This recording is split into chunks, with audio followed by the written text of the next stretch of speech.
बिहार की राजधानी पटना में सरस्वती पूजा के मौके पर राजनीति का एक अलग ही रंग देखने को मिला। सत्ताधारी पार्टी जेडीयू की ओर से आयोजित सरस्वती पूजा में मुख्यमंत्री नीतीश कुमार पहुंचे तो माहौल उत्सवी हो गया, लेकिन उसके पहले उनके बेटे निशांत कुमार की मौजूदगी ने सियासी चर्चाओं को एक नई हवा दे दी। दरअसल कार्यक्रम के दौरान जेडीयू के नेता ललन सिंह का इशारा और निशांत की खामोशी अब चर्चा का विषय बन गई है।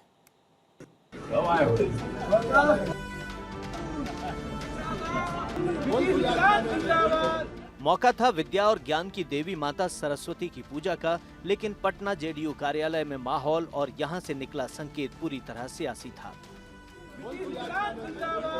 पहले इन तस्वीरों को देखिए और फिर इसके सियासी मायने समझिए।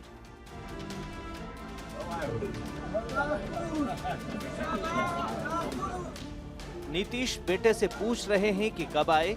ललन सिंह हाथ फेर रहे हैं नीतीश के बेटे पर और कह रहे हैं अब मान जाइए। ये तस्वीरें पटना में जेडीयू कार्यालय में आयोजित सरस्वती पूजा की, जहां मुख्यमंत्री नीतीश कुमार के बेटे निशांत कुमार की मौजूदगी और केंद्रीय मंत्री ललन सिंह के बयान ने राजनीतिक हलकों में नई बहस छेड़ दी है। सवाल ये है कि क्या नीतीश कुमार अब बेटे की सक्रिय राजनीति की राह खोलने जा रहे हैं या पटना जेडीयू कार्यालय की ये तस्वीरें सिर्फ संयोग हैं। दरअसल शुक्रवार को हुआ यूं कि पटना के जेडीयू आईटी सेल कार्यालय में सरस्वती पूजा का आयोजन किया गया था। यहां मुख्यमंत्री नीतीश कुमार पहुंचे, लेकिन उनसे पहले उनके बेटे निशांत कुमार और केंद्रीय मंत्री ललन सिंह वहां मौजूद थे। जैसे ही मुख्यमंत्री कार्यक्रम स्थल पहुंचे, उन्होंने बेटे से सहज अंदाज में पूछा कि कब आए।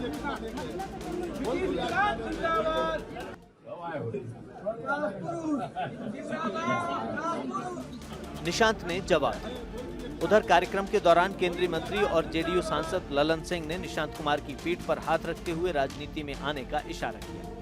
उन्होंने सीएम नीतीश कुमार से मजाकिया लहजे में कहा कि बोल दीजिए कि मानेंगे।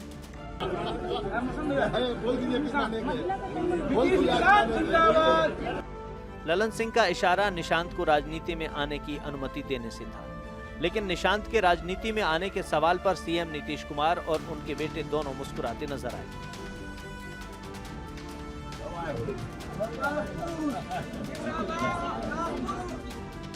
ये छोटा संवाद भले ही सामान्य था, लेकिन सियासी हलकों में खास बन गया। सबके लिए ये मास मंगलमय हो, वर्ष भी मंगलमय हो। ठीक है, सब ठीक है, सब भगवान की माँ की कृपा है। जिन पे कृपा होती है वो अपना बढ़ते हैं। जेडीयू में लंबे समय से ये सवाल उठता रहा है कि नीतीश कुमार के बाद पार्टी की कमान कौन संभालेगा। हालांकि पार्टी में कई वरिष्ठ नेता हैं, लेकिन कोई भी सर्वमान्य चेहरा अब तक उभर कर सामने नहीं आया है। सरस्वती पूजा ऐसे पावन अवसर पर माननीय मुख्यमंत्री नीतीश कुमार जी का परिवार के साथ दिखना हमारी परंपरा और संस्कारों को दर्शाता है।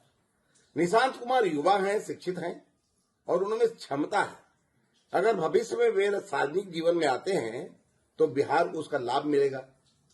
ललन सिंह जी का बयान भावनात्मक संदर्भ में आया हुआ लगता है।